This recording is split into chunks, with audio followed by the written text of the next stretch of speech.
Et on redescend dans les catégories, on passe chez les moins de 66 kg. Et attention, il y a un de nos petits chouchous, Gilles. Et oui, on le connaît, c'est Amine. Amine Ayoub, exactement, de Nantes. Faut le dire, on en a deux. On en a deux, ouais. Cosmin et Amine. Cosmin Tutu et Amine Ayoub, qui se connaissent d'ailleurs, qui se sont entraînés ensemble. Voilà, parce que ces deux jeunes, pour nous, ils sont très représentatifs de toute cette nouvelle génération de jeunes champions qui arrivent. Ils sont tous les deux courageux, c'est des gentils garçons. Ils ont des cœurs gros comme ça, ils vont à la guerre. Et puis ils ont de la technique, donc voilà. Donc nous on les soutient. On ne peut pas les sponsoriser. Disons qu'on les. On n'a pas les moyens. Non. Donc on est derrière eux. Et chez Camille, en plus, combat très souvent. D'ailleurs, il a un combat dans les règles du K1 une semaine après ce gala.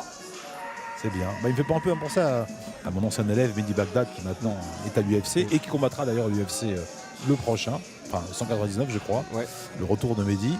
Et donc voilà, Mehdi lui aussi, il venait du pied-point, de la boxe taille, et puis tout doucement, il alternait avec des combats de pancrace et après de MMA. Alors Amine, il me semble qu'il a tout juste 20 ans. Hein. Ouais, c'est ça. Très jeune. Et on l'avait découvert, nous, c'était au Contenders. Il avait affronté Mamadou Gueye pour son premier combat. Combat très serré, hein. Il avait tenu la dragée haute à Mamadou Gueye. Il avait perdu malheureusement par décision. Derrière, il est revenu au Contenders 25, où là, il perd d'une décision très controversée contre Yanis Guémouri. Et derrière, il enchaîne les victoires. Amine, le petit protégé de Yul Lebeau qui est d'ailleurs dans son coin. Mais ce qui est intéressant, c'est qu'Amine, c'est qu'au début, il est jeune. Il a la fougue, donc il perd, mais comme il a beaucoup de cœur, il fait des beaux combats. Et puis, qu'est-ce qui se passe? C'est là où ça devient intéressant. C'est qu'on voit qu'Amine, il n'est pas idiot. Il prend de la technique, il prend de l'expérience, il commence à mieux travailler tout en gardant son cœur. Et donc après, ça devient un combattant très intéressant à suivre. Parce qu'il devient, il est fort dans beaucoup de domaines. Et là, ça va être un combat très intéressant parce qu'en face, on a là aussi un petit prodige. Il s'agit de Fabien Gallinaro, qui n'est autre que le frère d'Antoine Gallinaro. Il s'entraîne sous la tutelle de Jean-Michel Foissard qu'on voit dans son coin. D'ailleurs, Jean-Michel nous avait expliqué que Fabien, il l'avait récupéré au centre de formation de l'OGC 10. C'était un footballeur. Oula, donc il doit avoir des bons coups de pied. Comme José Aldo, qui était lui aussi footballeur avant ça. Et on a vu les low kicks qu'il envoie. Et donc Fabien Gallinaro, qu'on avait vu en action lors du PFC Challenger 7, il avait remporté le tournoi de fort belle manière avec une victoire par KO lors de la finale. Fabien Gallinaro qui représente désormais le FKA Marseille. Et jeune combattant lui aussi, 18, 22, 20 ans, dans ces eaux-là. C'est la nouvelle génération. Puis on a vu son frère en action, un combattant prodigieux. Malheureusement Antoine Gallinaro qui s'est retiré du circuit. Mais bon, la relève est assurée avec Fabien. Mais bon, attention avec Camille.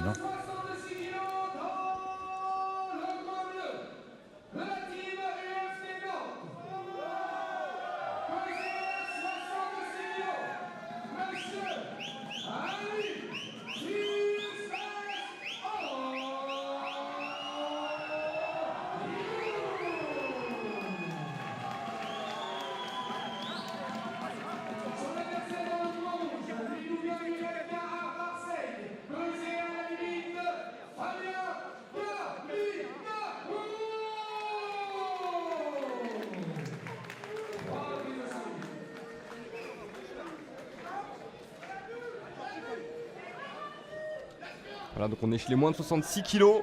Deux très jeunes combattants qui représentent forcément l'avenir du MMA français. Amine Ayoub de United Fight Team de Nantes et Fabien Gallinaro du FKA de Marseille, le club de la famille Biamonti d'ailleurs. Allez, c'est parti. Attention. Premier low kick pour Amine. Alors le défaut d'Amine, c'est quand même qu'il a un petit peu les mains toujours un peu basses, ça qui me fait peur dans ses combats. Et puis il va à la guerre. Donc il s'expose, bien sûr. Attention quand même. C'est aussi pour ça qu'on l'aime bien. Ouais, mais bon. Attention, Attention à Fabien, il est précis avec ses bras, le coup de genou. Il est bien rentré il a touché un petit peu là. Il a touché, ouais. Allez Amine, allez, faut pas se laisser faire. Il recule Amine. Le high kick. Et la jambe est partie à une vitesse. Il se fait cadrer là. Petit crochet. Le high kick encore. Ça part vite. Vous aviez raison par rapport au foot. Allez. Amine qui est descendu dans les jambes. Mais il a raison. Il va réussir peut-être à mettre ça sur le dos. Mais attention là. Fabien il est solide, il est stable. Partir sur une clé de talon peut-être. Oui, évidemment. S'il enroule la jambe forcément c'est pour attaquer la cheville ou le talon. Une bonne défense de Fabien. Fabien qui est très stable, il n'a pas du tout stressé Fabien, il est resté très calme. Allez, autant sur le pied-point, autant sur le sol, il n'a pas bronché. Hein. Il a gardé ses appuis, ses positions, il est resté précis.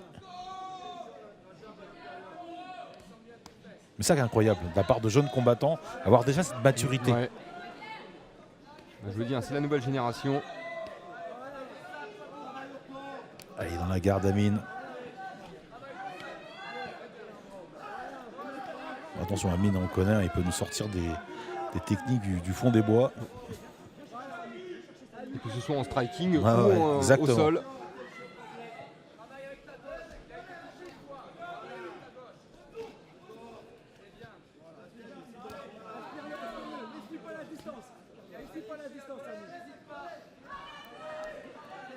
Allez Fabien, il faut qu'il sorte de la garde maintenant, c'est bon. Oui, passage avec le genou. Amine qui tourne, qui essaie de reprendre. Attention, il est pratiquement passé. Il est passé. Hein. Bien fait de la part de Fabien. Attention Fabien, une affaire à suivre aussi, hein, parce que là pour le moment... Attention, et Amine qui réussit à ressortir. Et non. Quasiment. Nord-sud de Fabien.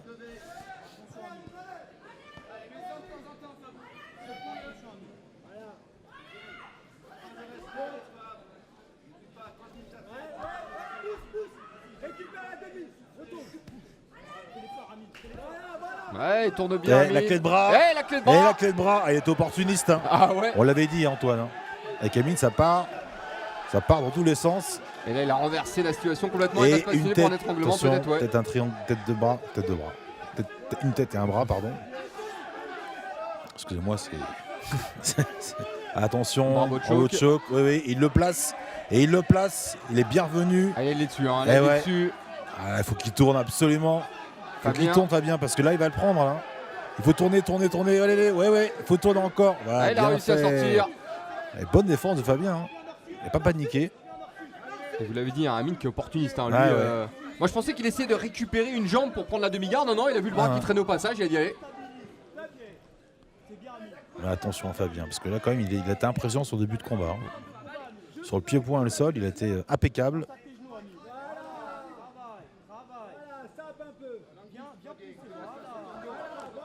Amine qui glisse son genou sur le ventre. Ouais. Fabien qui récupère en demi-garde. Attention, qui va renverser. Oula, c'était limite. Ça travaille bien d'un côté comme de l'autre. Et attention la clé de bras qui va partir. Et il part dessus. Juji Gatame. Ouais. Alors là, ce n'est qu'une question de temps. Là, il a juste à détendre le bras. Fabien, il faut qu'il tourne. Il y a deux solutions. Ou il ponte, il revient sur les genoux pour défendre, ou alors au contraire, il part à l'inverse. Non, c'est trop tard. Ouais. Et victoire d'Amine. Quel combat incroyable, Gilles. Je le dis, de très très jeunes combattants, 20 ans à peine. Incroyable. Et quel niveau technique. Et Amine qui a eu chaud au début. On a vu que sur le coup de genou, il me semble que le coup de genou au foie, il a été touché. Il a été touché. Hein. Derrière, il y a eu deux high kicks de Fabien. Et au sol, Fabien qui s'est bien débrouillé. Mais il a tâté les gens, Amine, parce que tout de suite il est rentré au corps à corps. Il n'a pas attendu debout. Mais je crois même qu'il y a